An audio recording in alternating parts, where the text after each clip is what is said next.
Indigenous people's knowledge system has been, I would say, recognized in the last years, especially related with environmental issues.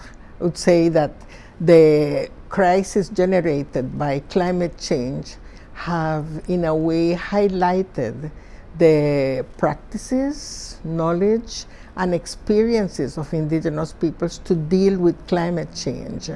And in the last decade, especially after the Paris Agreement, indigenous knowledge has been more and more recognized. But I would say there is still a big gap. Although it is recognized, and I would say that in different countries you can see that it works, because 80% of the biodiversity in the world is being protected by indigenous people's knowledge system.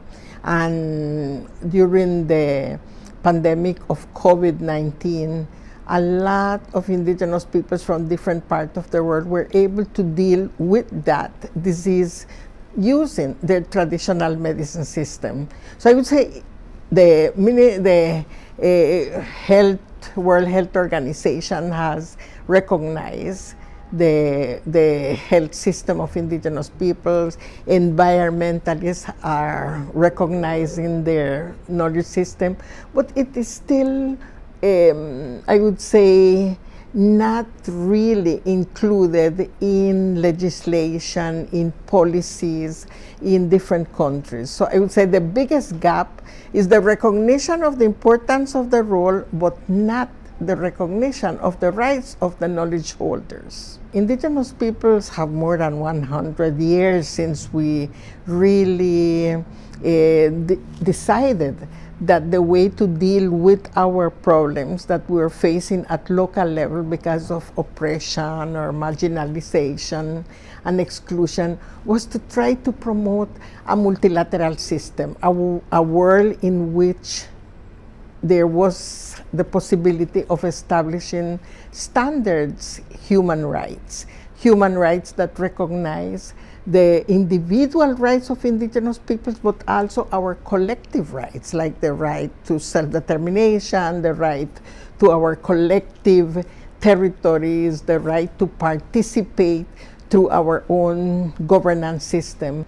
We have seen that the way in which the international actors have related with indigenous peoples have been in the past very related with charity, the way considering indigenous peoples as vulnerable, as poor, as needed, without considering the I would say all of the knowledge system that we have, the fact that we have our territories, the fact that we apply those knowledge systems to maintain those territories. So the relation have been more of colonizers relating with indigenous peoples that are considered inferior. So what we have been trying to promote through Pawanka Fund and other indigenous-led initiatives is a different way of philanthropy and international actors that cooperate with indigenous peoples. We're trying to create a different type of philanthropy. We call it indigenous intercultural philanthropy.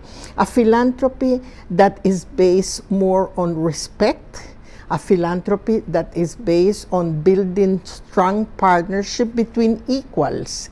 I would say that in the world we are seeing a shift in the last decades, where governments have, especially in Latin America, have recognized the rights of indigenous peoples. And there are some countries in which the right of self-determination is practiced through self-government initiatives. Let's say in Panama, we have comarcas autónomas. In Nicaragua, we have regional autonomous regions and territories. In Mexico, there are over 500 different municipalities that apply their traditional governance system.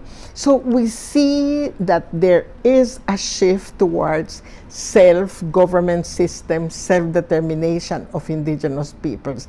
And of course, self-determination requires the recognition of territorial rights, requires that there should be constructive agreements or arrangement between nation states and indigenous peoples that really complement the governance systems and change the concept of a state that is monoethnic based on only one culture, but a state in which diversity and diversity of culture is respected and recognized. So I would say that is one of the ways in which we are trying to promote self-determination in the majority of our regions. But I would say that the other practice that we have seen is the inclusion of indigenous leadership in national and state governance systems. This is another way in which we are also trying to promote self-determination. The other practices or experience of self-determination are related with strong indigenous organizations. And I would say in that sense, indigenous women are playing a very important role because we are organized as indigenous women through all over the world in the different regions, and we have organized our own global Indigenous Women Network, that is the International Forum of Indigenous Women, that brings together all of the region and sub-regional organization of Indigenous women. And we have been promoting not only our rights as women, but also the rights of Indigenous women that combines the individual and collective rights of Indigenous women. For indigenous peoples, an important component of self-determination is spirituality.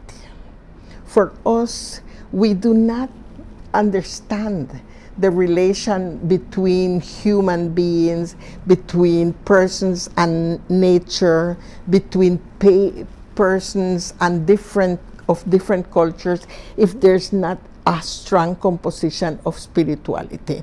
And there is where I see that we can have a very good partnership with faith-based organization. I have seen in the last years very good experiences related with environmental issues and faith organizations, faith-based organization and indigenous peoples. I have also seen strong partnership related with the promotion of our rights at national and local levels. So I do believe that our common agreement, that relationship between human beings and nature are an important component of our worldview, our cosmovision, can make us work together for peace. If we do not unite and we do not respect the different ways in which we communicate among ourselves, it will be very difficult to advance towards a world in which peace is really respected. And I think that is the role that we can play with faith-based organizations.